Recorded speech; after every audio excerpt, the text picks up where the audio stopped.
এ যেন চোর পুলিশের খেলা। রাতে চলে পুলিশের অভিযান আর সকাল হলেই বসে মাদকের আখড়া।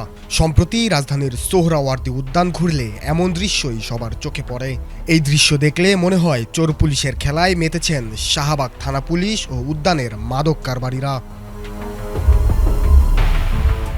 প্রাচ্যের অক্সফোর্ড খ্যাত ঢাকা বিশ্ববিদ্যালয় সাথে শাহবাগ থানা, ঠিক তার মাঝখানেই সোহরাওয়ার্দী উদ্যান।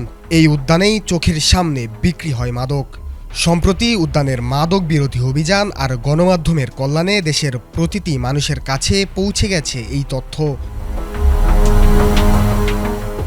নিয়মিত অভিযানের পরে কতটা নিয়ন্ত্রণে এই মাদক ব্যবসা, এই চিত্রই দেখার জন্য উদ্যানের ভেতরে প্রবেশ করলে দেখা যায় আগের মতোই খদ্দের ডেকে বিক্রি করা হচ্ছে মাদক, যার পেছনে জড়িত অপ্রাপ্তবয়স্ক কিশোর ও কিশোরীরা। এবার ক্রেতা সেজে তাদের কাছে যাওয়ার পালা। কতটুকু কিনবো, কোথায় বসে সেবন করব, সাথে মাদক সেবনের সরঞ্জাম, সবকিছুই তাদের আয়ত্তে। এ যেন তাদের একচ্ছত্র আধিপত্যের জায়গা।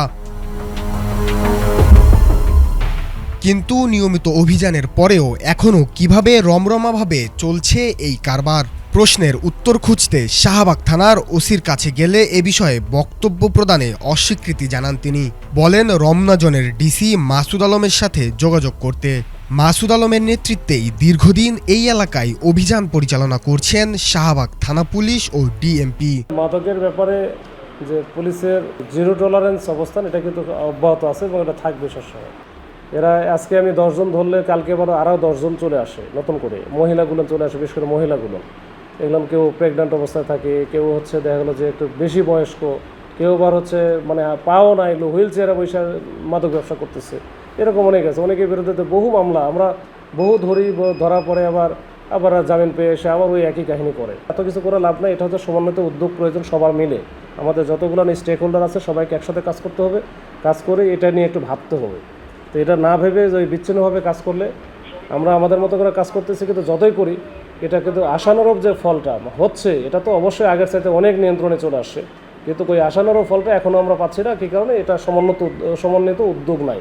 তো এই সমন্বিতভাবে আমাদের একটু কাজ করতে হবে। অভিযানের পরেও কেন নিয়ন্ত্রণ করা যাচ্ছে না সোহরাওয়ার্দী উদ্যানের মাদক ব্যবসা? নিয়মিত অভিযান করে কেন শুধু ভাসমান ব্যবসায়ীদেরই ধরা হচ্ছে? এর পেছনে মূল হোতারা কেনই বা বারবার অচিরেই থেকে যাচ্ছে? এই প্রশ্ন সকলের। শাহরিয়ার জামিল নূর, এটিএন বাংলা, ঢাকা।